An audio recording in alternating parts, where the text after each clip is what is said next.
Hi, this is Hale Dwoskin. This week we are re-releasing one of my favorite episodes. I hope you enjoy it as much as I do. And I'm sure you'll get even more insights from listening to it again, if you've already heard it.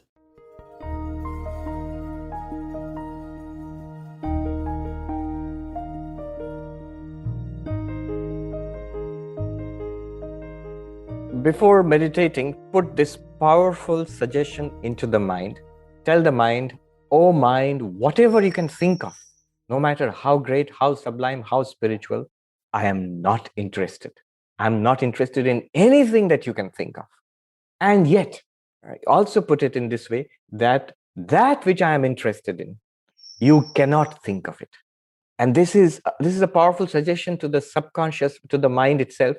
I am not interested in your activity. So that quietens down the activity of the mind.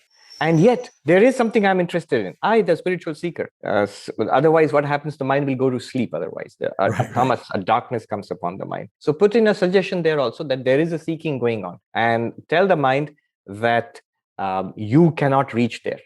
That which I'm interested in, I am interested in becoming enlightened.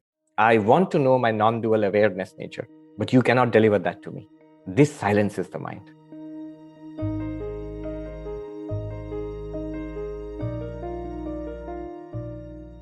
Welcome to Letting Go and the Greater Secret, where we explore the end of your suffering and the beginning of lasting happiness. I'm Hale Dwoskin, and today I'll be interviewing Swami Sarvapriyananda. Swami Sarvapriyananda is the minister in charge of the Vedanta Society of New York. Previously, he served as an assistant minister at the Vedanta Society of Southern California. During the 2019 to 2020 academic year, he attended Harvard Divinity School as inaugural fellow. Swami is an ordained monk of the Ramakrishna Order in Vellore, Math, India.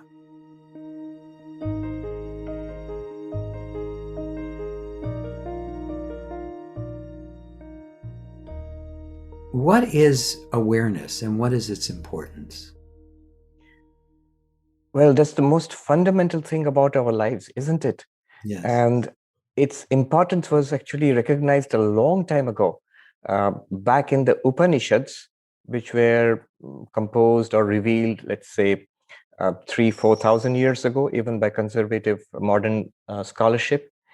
The philosopher Evan Thompson says that the whole consciousness study, the studies of awareness, it's very popular these days, very important these days. It goes all the way back to the Upanishads. And what these ancient seers, we call them rishis, they discovered was that our essence is awareness. So that's one straight answer to what you asked. What is awareness? That's really who we are. And when we look at our lives, it's just awareness and what we are aware of. Think about it. When we are seeing something, when you're looking at this program, for example, you are seeing people, you're seeing your screen, you are aware that you're seeing this. When you hear something, you're aware. Awareness is there. When you taste and smell and touch something, awareness is there. So think of it like light, which lights up everything and reveals what is in darkness. Light shines upon it and reveals everything that there is. Similarly, one way of thinking of awareness would be like a light which reveals everything that we experience, and which includes every sensory experience: seeing, hearing, smelling, tasting, touching, inner experiences, thinking, feeling, understanding, remembering, desiring, hating, forgetting, even sleeping. So this continuous inner light which we have, which lights up our lives, this is awareness. Yes. And how can we discover from our own living experience that this awareness is primary and everything else is secondary?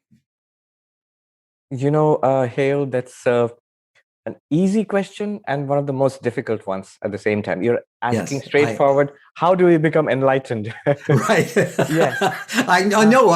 It wasn't a trick question, but I knew it was a one we can go as deep with as we'd like. Yes. So let me take a first preliminary pass at that.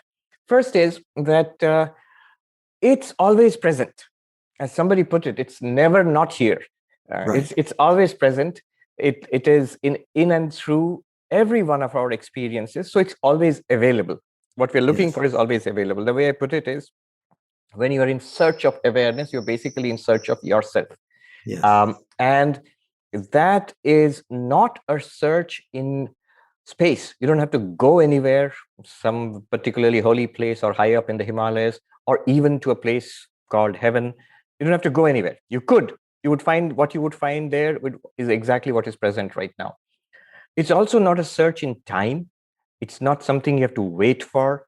For example, wait for after death, you go there and you find awareness. Or it's not something that you have to wait for a particular spiritual experience and then you find awareness. And what happens in spiritual experiences, even the highest non-dual breakthroughs, is that you discover something that was always there. I mean, the feeling you get is, oh, it was always there. I never saw it, or I never understood it. I never got it. So it's not a journey in time either. It's not a journey from yourself to something else. It's not. You're not looking for a God out there. You're not looking for even an experience out there which you have not already had, a new experience. So what is it a journey? It's still a journey. There is no doubt about that. We are not there yet in a certain sense. So what kind of a journey is it?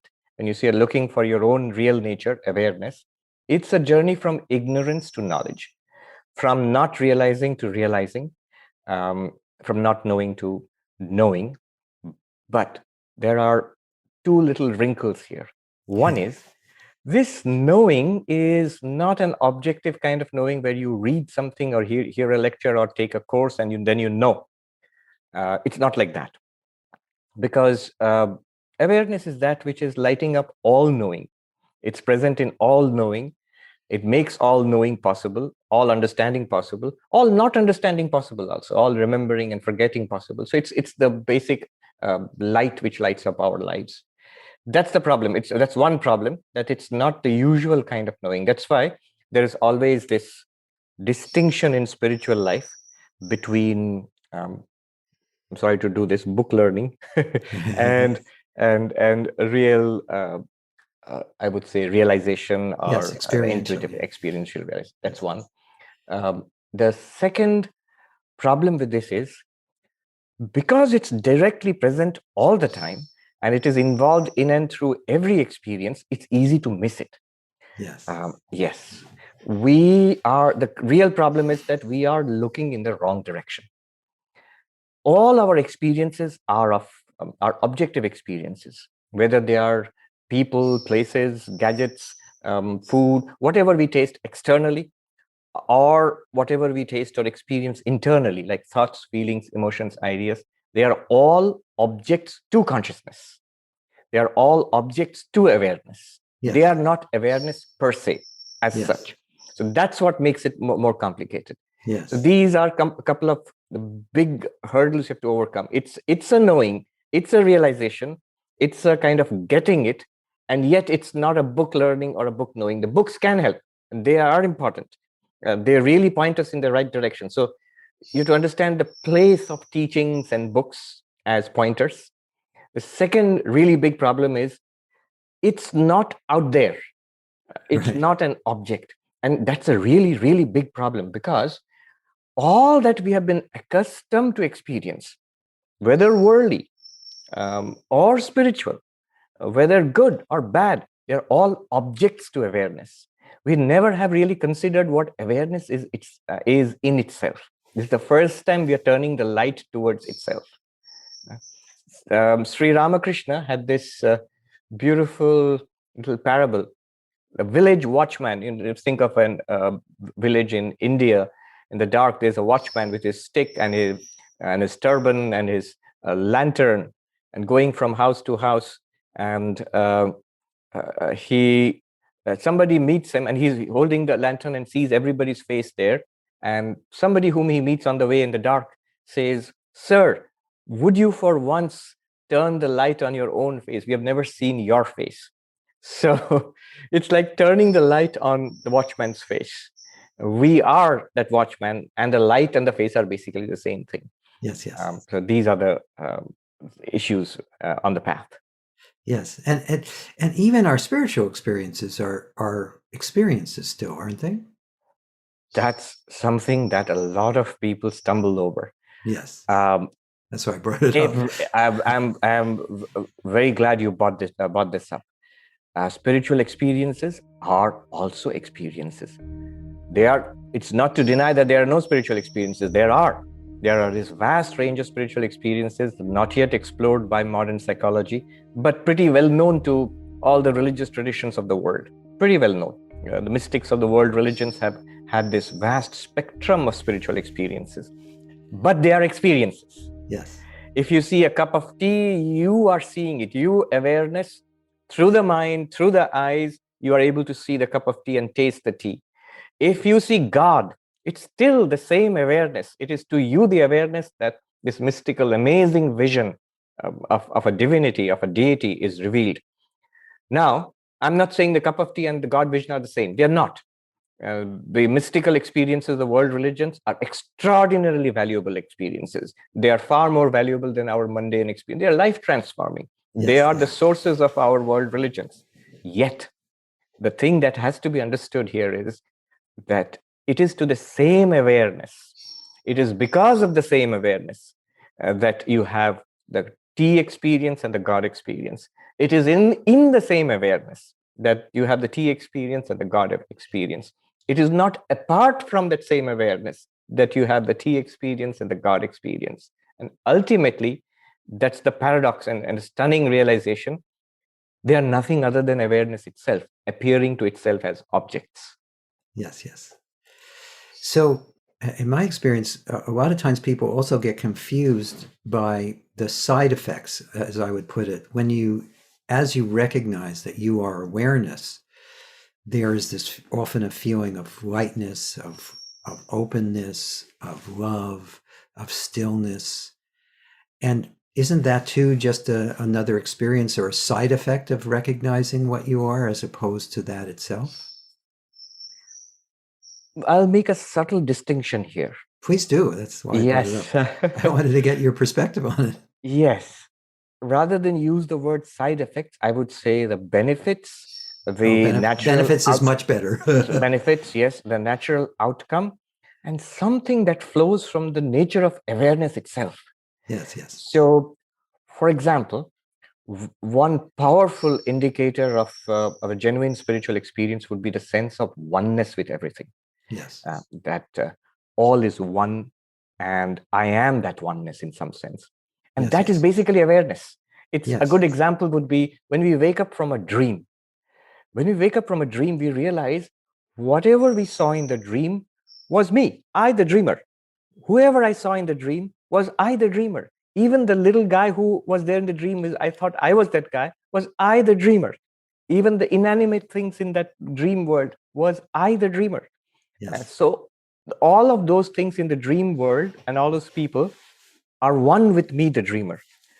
Exactly the same situation obtains with awareness and its objects. The waking world, with all sensory experiences, are not apart from awareness. So you have a breakthrough spiritual experience of awareness would be that I'm one with all, and that is a benefit, definitely, and it comes straight from the very nature of awareness. Yes. Awareness being open to all experiences. Let me say what I mean by that. All experiences are possible because of awareness. If awareness were in some sense resistant to any object, then you wouldn't experience that object. I mean, if you ask, how do you define experience? There is a very elegant definition would be awareness plus object is an experience. Yes. Awareness lighting up an object it's just like light flowing through. The moment I thrust my hand in there, you see it glows white in the light. So there's a light. You can't see the light in itself. The moment I raise my hand into that light, you see object, hand, and the light reflecting of the object.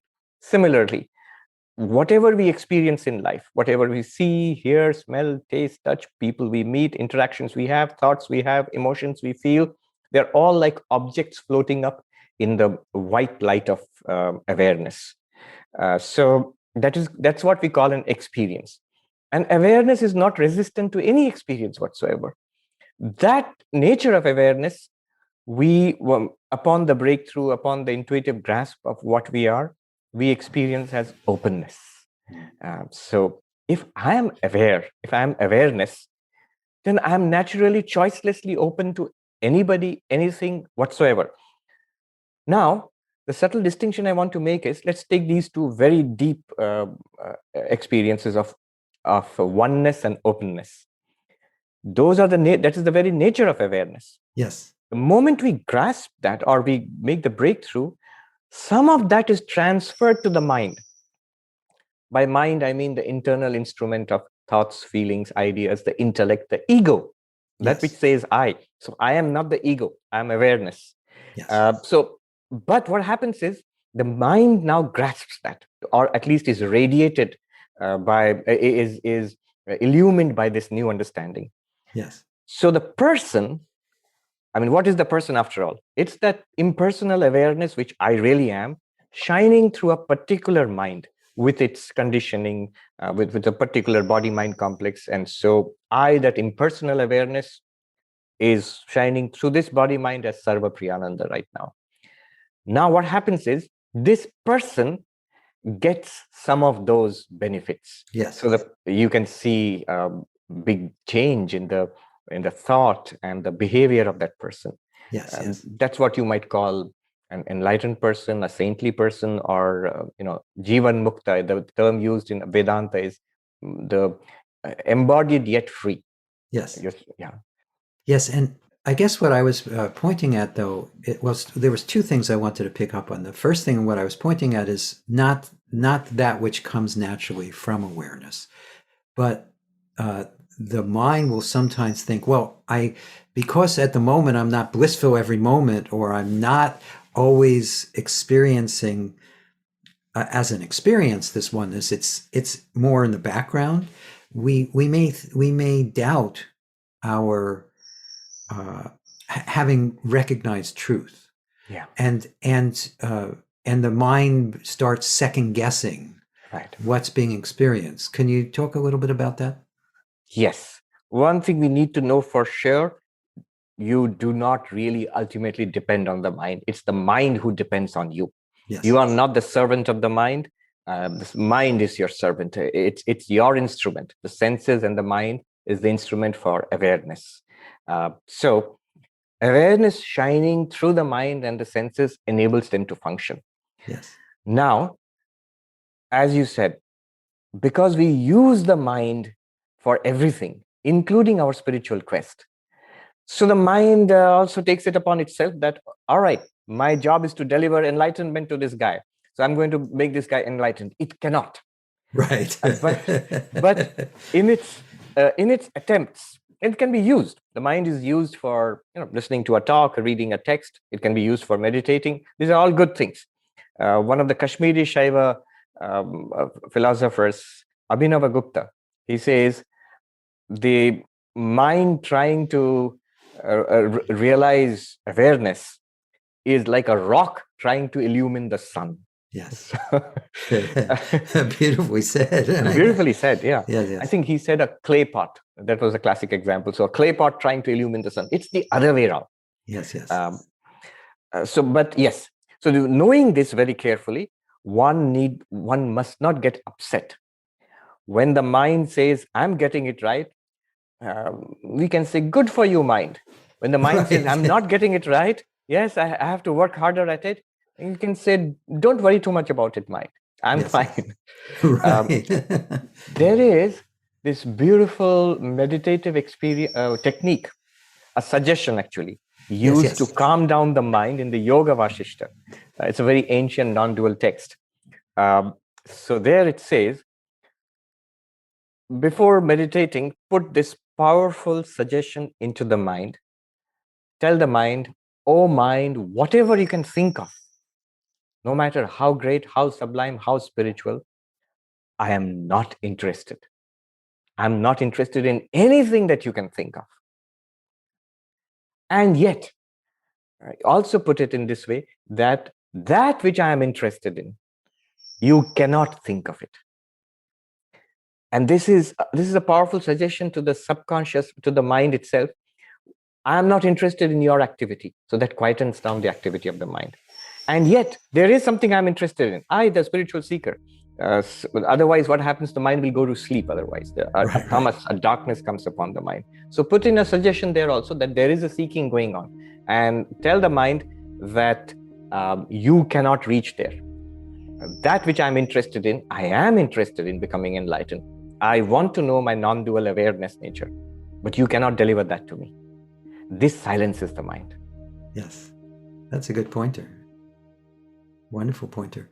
The other thing I want to ask you, it's something you mentioned earlier, that the object and awareness is what creates experience.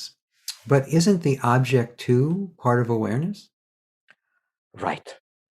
That is, I think, the profound mystery of non-duality. One way of approaching non-duality, and which we do in Advaita Vedanta all the time, is to take a two-step approach to the not to. Non-duality is basically not to. There's no second reality. So when you say not to, what do you exactly mean? Awareness is not to. Awareness is in reality non-dual, which means there is no second thing apart from awareness. Yes. Immediately the question will come up, oh, but we all the time, awareness is aware of its objects. That's what counts as experience. We see forms, we hear sounds, smells, we taste flavors, we think thoughts. So aren't they objects, physical objects and subtle objects in there? And this is the second step in non-duality. The first step is to appreciate awareness for what it is, apart from the objects. And this is the famous neti of Advaita Vedanta. Not this, not that. Yes. Whatever comes up in awareness, you say it's not this form, not this sound, not this thought, not even this understanding, not even the feeling of I, not this, until you come to something that cannot be dismissed, which is awareness itself. So that's the first step. The second step is what you are pointing towards. But what is it that I dismissed? All the sounds and tastes and smells, all the thoughts and feelings and ideas and memories, all the desires and, all of that, what was it that I dismissed? All those objects, what is its relationship with awareness?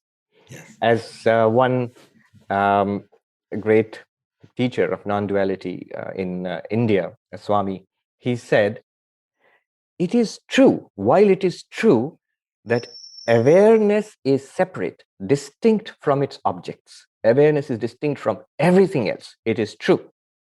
But then you must ask yourself the question, all those, that everything else, is that distinct from awareness? The moment we think, see, this is the paradoxical nature of it. The moment I think something is distinct from something else, so the glasses are distinct from the pen, glass is apart from the pen, it seems inevitable that the pen is also distinct from the glasses. They're two different things then. So if I say awareness is distinct from all the objects, neti, not this, not this, not this, and I separate pure awareness, pure, like pure light from all its objects, so doesn't it stand to sense that the objects are different from awareness? No. It's like, take the clay pot example or the gold ornament example. Gold is not a necklace. Gold is not a bracelet. Gold is not a ring. And yet, the golden ornaments, the necklace, the bracelet, and the ring, they are not apart from gold. Gold in itself need not be a bracelet. It can be a gold bar. It can be a ring. But the ornaments do not exist apart from the gold. The pottery, the pots do not exist apart from the clay. The clay itself need not be a pot. The water need not be a wave or foam or surf. It could be water vapor or whatever. It could be water in a glass. But the wave and the foam and the, every form of water is not distinct from water. So what the metaphor we are using here is, what we are trying to imply here is, consciousness in itself is none of its objects. Consciousness or awareness in itself is not a man or a woman or a plant or a rock or a quasar or a quark. And yet, man, woman, rock, quasar, quark are not different from consciousness. That is non-duality. So they do not have a separate existence apart from consciousness. That's really a profound truth. And that's a tremendous step to take. To appreciate yourself as the witness consciousness, as awareness, it's not very difficult. We never think of it that way, so it's very valuable to point it out. Yes. And that's what we do in non-duality, point out that you are awareness, and also point out the benefits of realizing that you are awareness. Yes. You're sort of free of all the problems which you would associate with the body or the mind. As awareness, you're free of them. But when you go further and say that what you thought you were not, those things too are none other than awareness. But here's the thing, they are not parts of awareness. If I ask you, what part of gold is a necklace? This question itself is a bit odd. Yes. What part of water is a wave? No part. The wave is no part of water. Is it the top of the wave of the water, which is a wave, or the middle it's a wave, or no? So what is a wave? What is a pot? What is a pot in relation to clay? What is a wave in relation to water, or a necklace in relation to gold? The tradition of non-duality, which is known as Advaita Vedanta, would say they are names and forms and activity superimposed, appearing on the reality. So the universe is forms, names, activities appearing in consciousness. So, for example, a movie screen. So you see the hero, a villain, a car chase, and cops and robbers. If I ask you, which part of the screen is a cop and which part of the screen is an evil robber, you have to say no part. Swami, they are not the part of the screen. The screen in reality has no contact with any cops or robbers or car chases. But the cops and the robbers and the car chases in the movie, they have no existence apart from the screen. They are appearances in the screen. The screen enables them to appear, them to be experienced, and enables them to do what they are doing. Similarly, this awareness is this incredible thing which enables all objects to appear, to be experienced, and to have their distinct identities and their interactions and do what they are doing, to appear, play around, and disappear. In the words of a great non-dual master, Ashtavakra, he says, I am this infinite ocean of awareness. In me are the strange, these curious little waves of beings, sentient beings. They arise, they play around, and they disappear back into me. Yeah, very well put. Right. Yeah, I love Ashtavakra. He's very clear. Yes. So the point being that the objective world does not form a part of awareness. It does not form, it's not something produced by awareness. It's not something included in awareness. All of these, if you say part, a part is always real. Like a table, the legs of the table are parts of the table. The top of the table is a part of the table. The objective universe is not a part of awareness in that way. Or a product. You go through, say, our physical body is producing hormones and enzymes and all of that. So that's what a materialist reductionist would like to say, that we want somehow awareness or consciousness to be a product of this extraordinary neuronal electrical activity going on in our brains. And that's what a materialist reductionist hopes. It would solve a lot of problems for them if it were so. So is it a product, a byproduct of processes in a brain? A scientist here told me that. I'm firmly convinced that awareness, whatever you say, Swami, it's none of that non-dual stuff. Awareness is a product of a living brain. And he was straightforward enough to admit that we cannot prove it yet. We're very far from proving it, but give us time, 30, 40 years, we will show it. So if I may take some time to show why this is a fallacy. I'd love you to do that, because I agree with you. Right. The materialist viewpoint of the world has big holes in it. Big holes in it. And this is an exciting time because there are people like David Chalmers and Bernardo Kastrup and Dan Hoffman, all philosophers, consciousness studies experts. number of them, they're raising the same objection, and they're coming entirely from a non-mystical, Eastern wisdom kind of, from an entirely secular, shall we say, approach.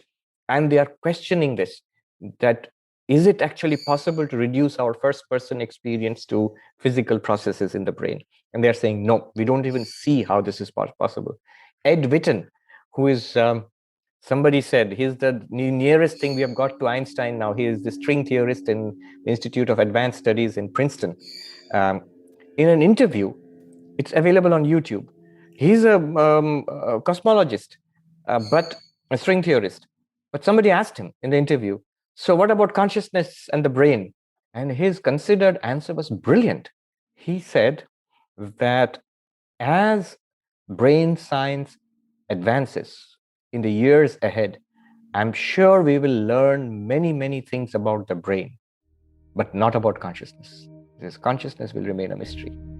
And if you see that interview, you just have to Google consciousness and Ed Witten. You see the interviewer does not get it at all. And he asked, the follow-up question is, oh, you want it to remain a mystery? Ed Witten is patient with him, and he says, no. Now let me come at it from the Advaita Vedanta perspective and say, why is it not possible? What's the basic objection to reducing consciousness to brain processes? Let me start here. This is something that I had a discussion with Massimo. He's a philosopher and a biologist at the City University of New York. And he gave this example, which many of them do. Recently, I heard Ned Block, who is one of the leading philosophers of mind in the world today at NYU again. He also used this example of life. This is a classic stock example used. The example is, well, 100 years ago, people were saying life is a mystery and nobody can explain life. Science cannot explain life. 100 years later, we are now able to understand life down to the molecular level, which is a pretty good, deep understanding of what life or life processes are. Similarly, right now, we admit, consciousness and brain processes, we are not able to bridge the gap yet, but 30, 40 years down the road, we will do exactly what we have done for life. We will be able to understand consciousness as brain processes. This is called promissory materialism. I promise you a materialistic solution in the future, like life. Now, what's wrong with that example?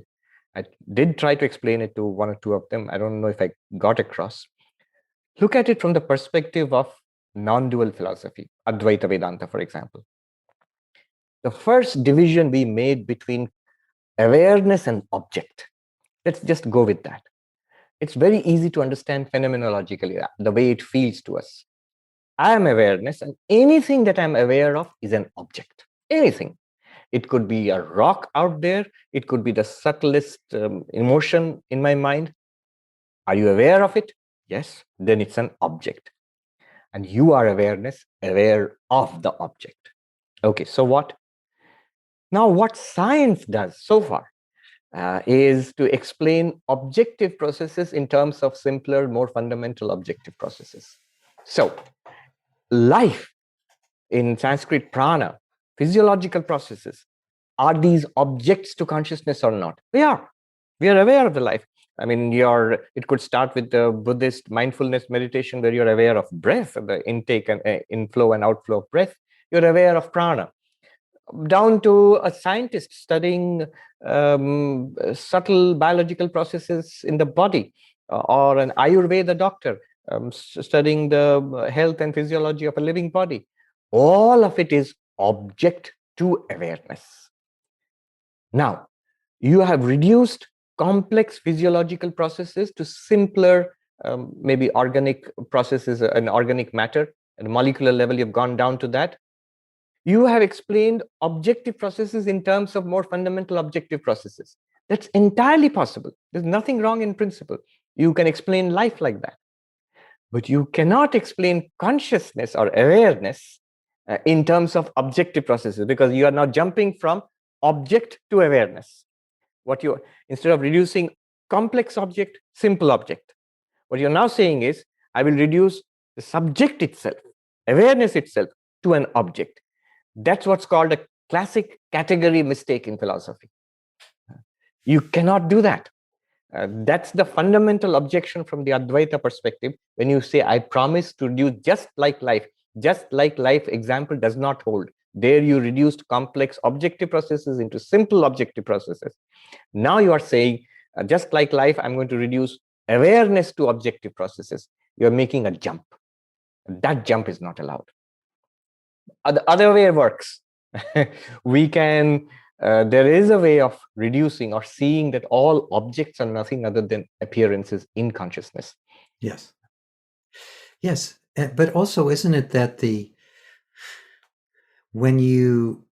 if you look at your direct experience, you don't really have true objective experience. Isn't it all coming, it's all happening through mind process, through the filter of awareness. So how could there really be a true objective world apart from awareness?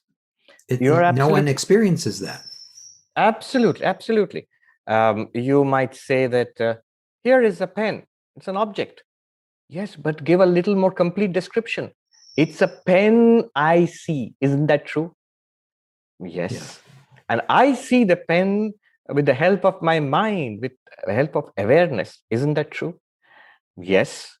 So it's not just a pen in its solitary, magnificent isolation. Not at all. It's a pen in my visual experience. Visual experience depends on the eyes depend on the mind depends on consciousness. Now we have this, let's take a strong objection to this kind of thinking. We had this biologist here. He's a biophysicist. He's our senior most member in the Vedanta Society, Bill Conrad. He's 97, and he's a Second World War veteran. Used to fly bombers in the Pacific, and a physicist. So his objection is, he often says, but Swami, suppose you set up a camera in this room, and then we walk out of the room, and the camera is recording everything. We come back, and then we see the room is existing exactly as it was. And this room had, all awareness had been taken away from this room. We were not there, and the camera kept on recording the room exactly as it is. Therefore, an objective universe exists quite apart from awareness, quite apart from subjects, quite apart from minds. Is that true or not? I said, true enough, but look, go a little more deep. Isn't it true, Bill? In your awareness, you set up this experiment. You set up a camera, and in your awareness, you tell me, you tell Swami, and that let's go out of the room. And in your awareness, we walk out of the room. And then in your awareness, we come back into the room. In your awareness, we look at the film in the camera. In your awareness, you see an empty room. Apparently, nobody else is there. The whole thing is going on in your awareness or not. And to make it easier, I said, Bill, consider, all of this could have been in your dreams. And you wake up from your dream and realized that empty room without anybody else was being imagined in a dream. Is it possible or not in principle? He said, yes. And there's no way around it. Somebody said that, but what's happening in the Andromeda galaxy now, or in some barren rock out there in the reaches of the outer reaches of the solar system, there's no awareness. But are you denying such a thing is there?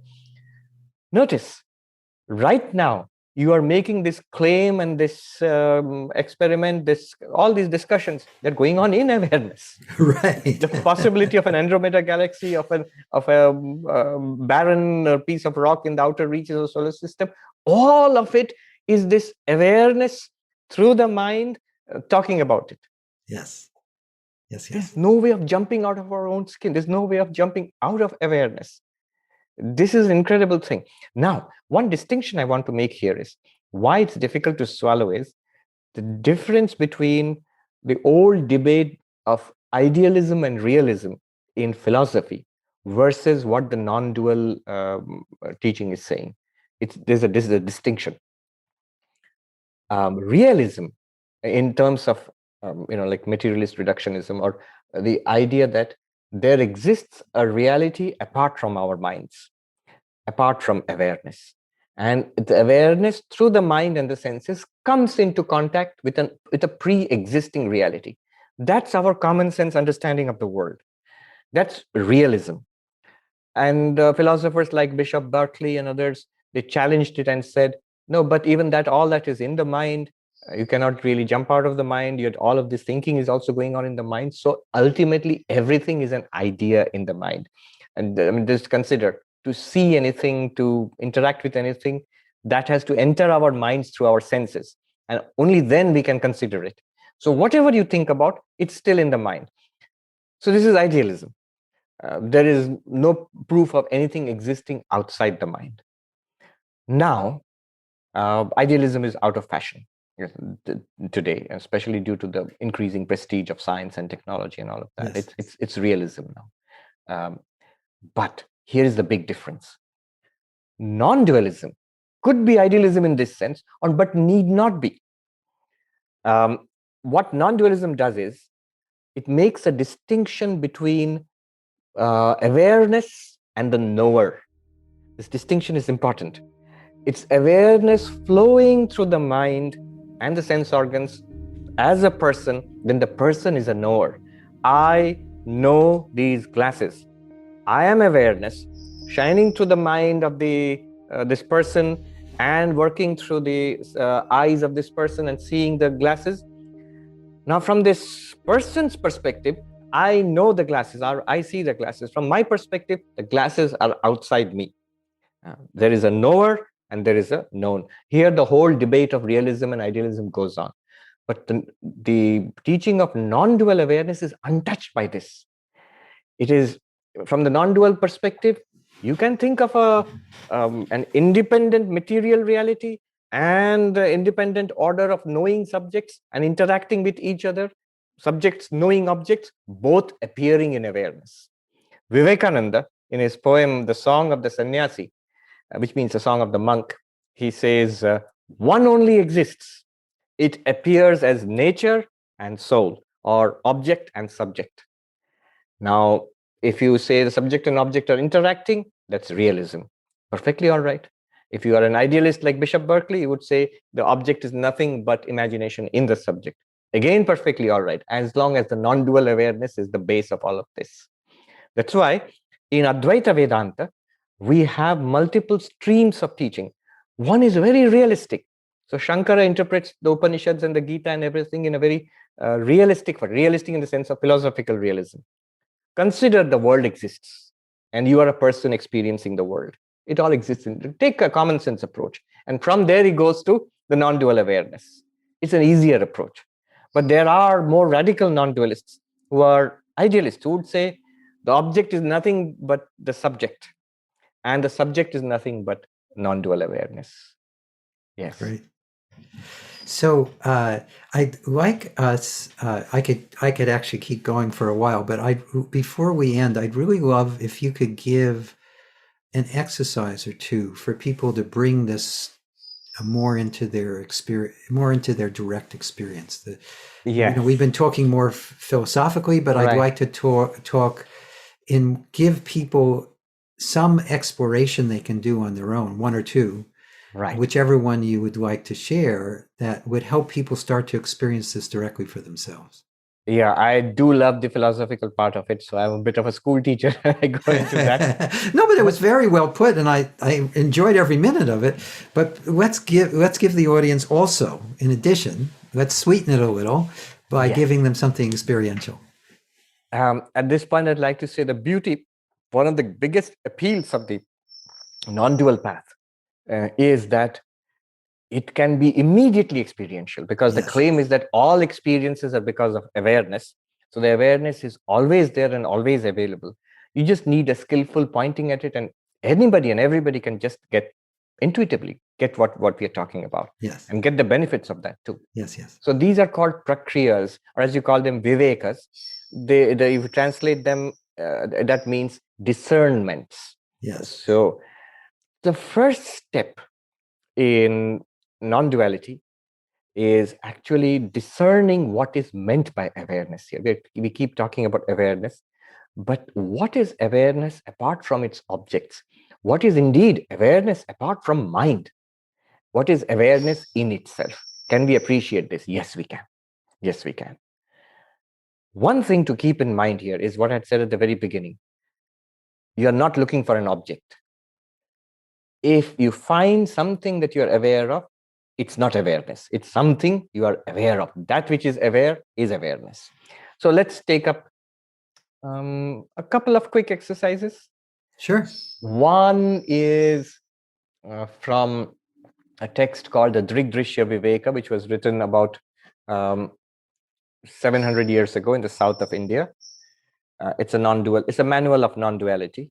And the first verse, it goes in 4 stages, takes you straight to awareness itself, whatever we are talking about right now. So it goes like this. Forms are seen, the eye is the seer. Eyes are seen, the mind is the seer. The mind is seen, awareness is the seer. Awareness is never seen. Okay. What does that mean? You start with this distinction. The seer and the seen are different. So the pen is something that I see. And the eyes which see the pen are different from the pen. In fact, the eyes which see everything, they're different from the seen. Every object that the eyes see have to be different from there. Otherwise, eyes cannot see it. In fact, the only thing that the eyes cannot see are themselves. You can see your own eyes in a picture. You can see your own eyes in a reflection or in a camera picture. But just the way the eyes see the object directly, in that way, the eyes cannot see themselves. So whatever is seen is different from the seer. Eyes are the seer, form is seen. Eyes see, the form is seen. Okay, you go a little deeper. Consider the eyes themselves. You relax and you open the eyes, you close the eyes a little bit, and you notice you're aware of the opening of the eyes, you're aware of the closing of the eyes, quite apart from what the eyes can see. You're aware of the eyes themselves. If I'm aware of the eyes themselves, then the eyes are now the seen in the sense of known. They are now objects. And what are the objects to? What is the seer or the knower now? The mind. It is the mind which knows my eyes are closed. It is the mind which knows my eyes are open. It is the mind which knows I need glasses. I'm not seeing clearly. So the mind is aware of the eyes, and the eyes are now objects. They are seen. And since the seer and the seen are different, the mind must be different from the eyes. Why only the eyes? All the senses, the entire physical body, the mind is aware of the body. So the mind must not be the physical body itself. Now, go step back. The third step is the mind itself. What do I mean by the mind? Each of us has this private inner life, a first-person life. You see, we have got these 2 aspects to our being. It's very interesting that we are aware of the mind, we are aware of the physical body, but the physical body is something public. Everybody else is aware. The doctor can examine it. But the mind is private to each one of us. It is revealed directly to awareness, and it's not public in the sense of a physical entity. I am aware of my own thoughts, emotions, pleasure, pain, all of that, and nobody else is. But since I am aware of the contents of my mind, they are objects. The mind is also known. Take a moment to appreciate it, that this is an object. I see that object. The mind is also an object, not like this, but it's still an object because I'm aware of the mind. I'm aware of the contents of the mind, thoughts, feelings, memories, emotions, desires. I'm aware of them. If I'm unhappy, who else is more aware that I'm unhappy than me? I'm aware of the unhappiness in the mind. Then the seer of the mind, the one which is aware of the happiness or unhappiness, pain or pleasure in the mind, that seer of the mind must be different from the mind. Why? Because the seer and the seen are different. And we could go into this, but I'm not going to it right now. Appreciate. I am the witness of my mind. I am aware of my mind. Through my mind, I'm aware of the body and the senses. Through my mind and body and senses, I'm aware of the world. That awareness which I am, that is never an object. it never becomes its own object, and that's a good thing. We might think, so we don't know it. We more than know it. It makes all knowledge possible. It's like when I say there is this pen here. How do you know that? What's the proof that there is a pen here? The eyes see it. So the seeing with the eyes is the proof that the pen exists. The seeing with the eyes is a proof that anything at all exists. But as we saw, we cannot see the eyes themselves. So what is the proof that eyes exist? Seeing what? Seeing the pen proves to me that there is a pen. Seeing what proves to me that there are eyes? You might say, you see yourself in the mirror. No, you don't need to do that. Seeing anything proves to me that I've got eyes. Just the fact that I'm seeing. Similarly, having any experience whatsoever of an external world or of my own mind is proof to me that I'm awareness. That awareness which is proved in every experience. Every experience, seeing the pen not only proves that there is a pen here, it also proves I'm awareness. Closing and opening my eyes not only proves the eyes are open or closed, but it proves I am awareness. Thoughts arising, good, bad, happy, sad, not only reveal themselves, but it reveals that I am awareness. It is in this awareness all these experiences are taking place. Now, notice some facts about this awareness. This awareness is not a physical entity like the pen. It's not a sense organ like eyes, ears, nose, or something. It's not a body. It's not even a thought. All the things, physical entities like this, the body and the mind are subject to change. Things come and go. We see, hear, smell, taste them. Thoughts rise and float around in the light of awareness and they disappear. It's like in the morning you have a beam of light, like something like you're getting right now, and you have motes of dust floating around in the beam of light. Similarly, in the beam of awareness, thousands of thoughts float around. These, from the perspective of awareness, they are nothing to you. Entire physical world, the mental world, emotional world, from the perspective of awareness, they are objects. They're just like little bits of dust floating around in the sunlight. They're entirely meaningless. You can let them go, be this limitless field of light awareness. From that perspective, you have no problems. Yes. The physical body and its illness is not a problem for awareness. Awareness reveals the healthy body and the sick body without becoming healthy or sick. A movie screen doesn't catch fire if it reveals an inferno. It doesn't get wet if there is a deluge. So awareness is not affected by what it reveals. It's not affected by the mind. It's a tremendous thing. All the good and bad of the mind, all the sorrows and regrets and guilt and distress of the mind is equally calmly and serenely revealed by that limitless light, that awareness which you are. One of the Upanishads says that the awareness shining, everything else shines. By its light, everything is revealed. It means you shining, everything else shines. By your light, everything is revealed. Stay there. Moment something disturbs, note a thought or an object, note it is an object, I am aware of it. I am the awareness, I am the seer, and that's the seen. And go back to that awareness again. It could be an external object which comes up in awareness. It could be a thought, an emotion which comes up in awareness. Use every object to go back to that awareness. So this is one exercise. Yes, it's a beautiful one. Thank you. Thank you. Can I point out one more? Yeah. Let's go for it. Right. So there's this other one which is called the method of the 5 sheets, the 5 levels of the human personality. It's a very ancient method. It comes from one of the Upanishads and goes like this. The objective is to see that I am awareness. And we might say that I don't feel that way. Good. Let's start where you are. What do you think you are? Point to yourself. I'll say this. So the physical body, I'll say, I suppose so. Then you consider the physical body. That isn't it something that changes? And from boyhood to teenage to youth to middle age to old age and eventually death. And aren't you experiencing it all? Yes. Then you, the experiencing awareness, cannot be the continuously changing body. Isn't it an object? Isn't the body an object? Yes, it's an object. I can see it. I can hear it. I can touch it. I can smell it, taste it. The body is an object to all my senses.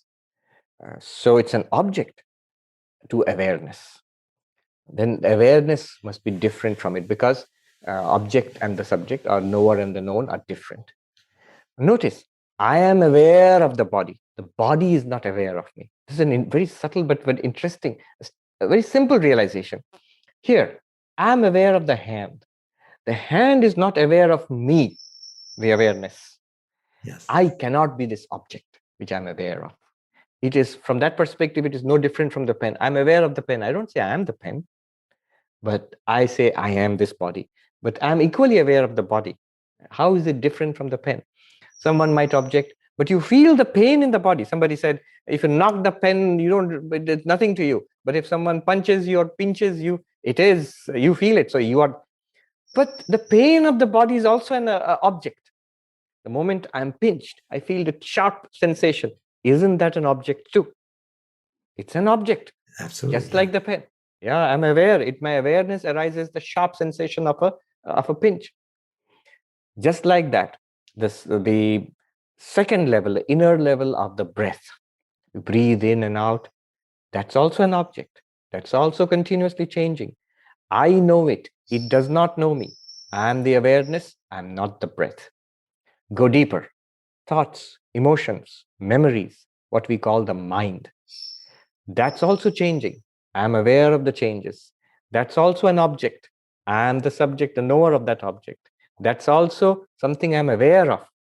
The mind is not aware of me. At this point, you might say, hold on. Mind is aware of you.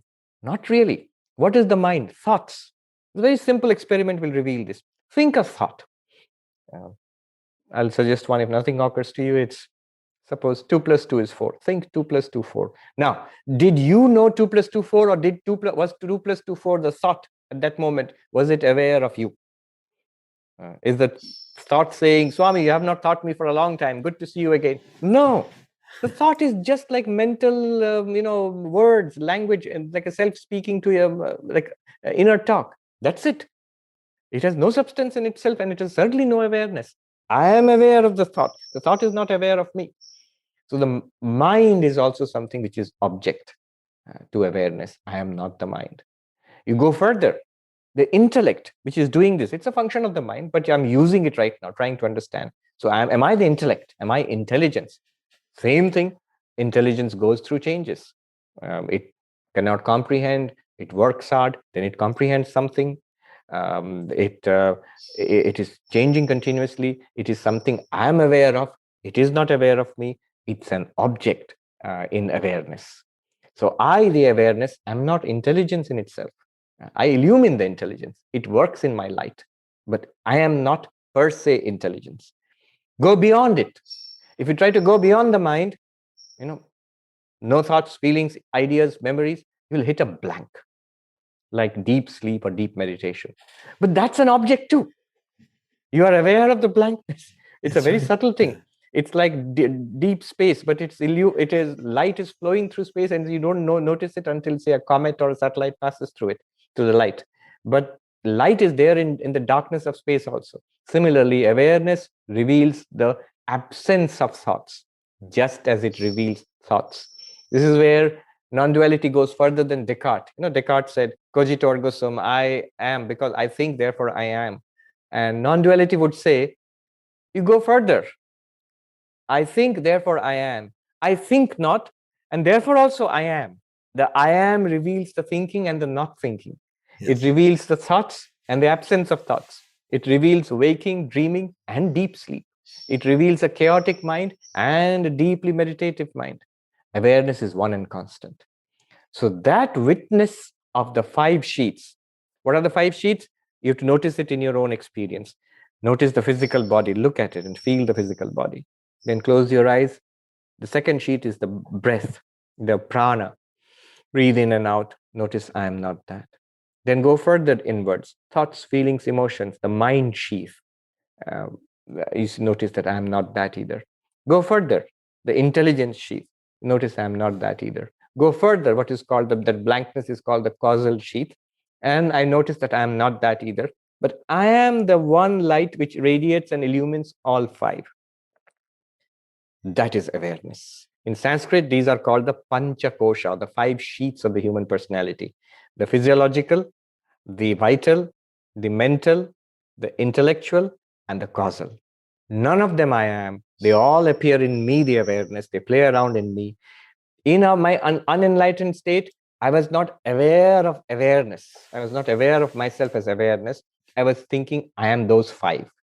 Now I know I am not those five. It's good to stay there. And notice all problems are there in the five, not in me. Right. None whatsoever. A little bit of advice from a Himalayan monk, which I heard was delivered in his homely manner in Hindi. So the brunt of what he said was that don't misplace things. What do you mean don't misplace things? That which belongs to that, whichever level it belongs to, let it stay there. Problem with the body is a problem in the body, not in you. Don't say, I have a problem because I am overweight. Awareness is not overweight. Awareness is not skinny or fat. It's a body which is overweight, and we can deal with that. Illness, it's something to do with the physiological functions, the vital sheath, prana. It's not in awareness. Awareness doesn't have a cold, doesn't have COVID. No, it cannot. Right. Depression, unhappiness, mental sheath. Not in me. It's there. Keep it there. Don't bring it upon yourself, the awareness. It reveals the problem in the mind. Nothing to do with me, the awareness. Perfect. That's actually a great place to leave it. Do you have any final thoughts to leave people with as something to explore or something to just ponder? What we did so far was very philosophical, and this is called the path of Jnana Yoga, the path of knowledge. One important advice that masters give is do not neglect the other aspects of spiritual practice. The foundational ethical and moral life, that is important. The path of selfless action, karma yoga, that is important. The path of devotion, if you are lucky enough to have faith in a theistic tradition, any religion, that is very helpful to the path of non-duality.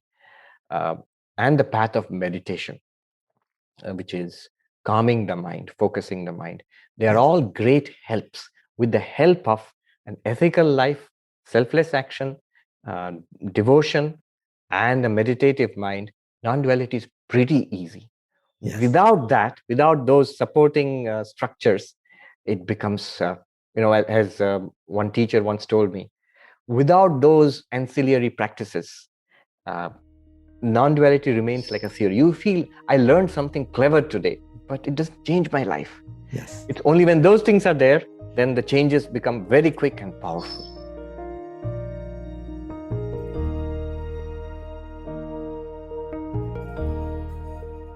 I hope you've enjoyed our conversation with Swami Sarvapriyananda. You can learn more about Swami and the Vedanta Society of New York at vedantanewyork.org. That's VEDANTANY.org. If you've enjoyed this podcast, please subscribe so you can have immediate access to future episodes. Please give us a 5-star rating and share it with the people you care about.